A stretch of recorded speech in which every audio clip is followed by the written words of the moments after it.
Amid some of the general election's less gratifying headlines, it's encouraging to see a serious discussion of the future of skills and learning unfolding. The Liberal Democrats have pledged to introduce a £10,000 skills wallet for every adult in the UK to put towards their future education and training, while Labour has promised free retraining for adults in England. These proposals are symptomatic of a quiet but significant revolution currently taking place in the workplace. Employees' expectations of their own skills and career trajectories are fundamentally changing. They are no longer satisfied with the traditional path through which they receive an education and some training, before taking a job with a company and slowly making their way up the ladder. Instead, employees increasingly want autonomous careers.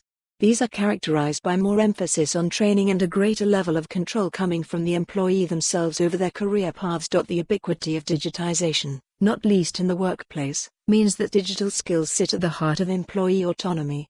If workers want their careers to be flexible and evolve, and if they want to be able to apply themselves and communicate across businesses, they need fluency in tech skills. Businesses and employers themselves, therefore, need to rethink their skills and training programs if they want to find, develop and retain the best talent. As it stands, most companies are not doing enough. In a recent PwC study, 54% of working UK adults said they were ready to learn new skills or completely retrain to improve their future employability, but less than half said their employers gave them that opportunity.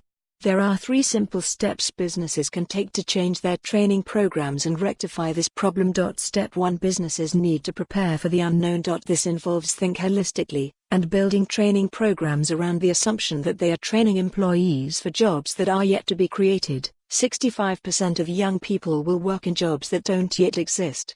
The focus should be on teaching staff members how to learn and be investigative, instilling a culture of learning which, rather than dictating what avenues will be available to an employee, contributes to their sense of autonomy. Step 2: The bulk of corporate skills development as it stands is training for training's sake. Cut out the 3/4 of course content which employees will never actually use and nearly always forget.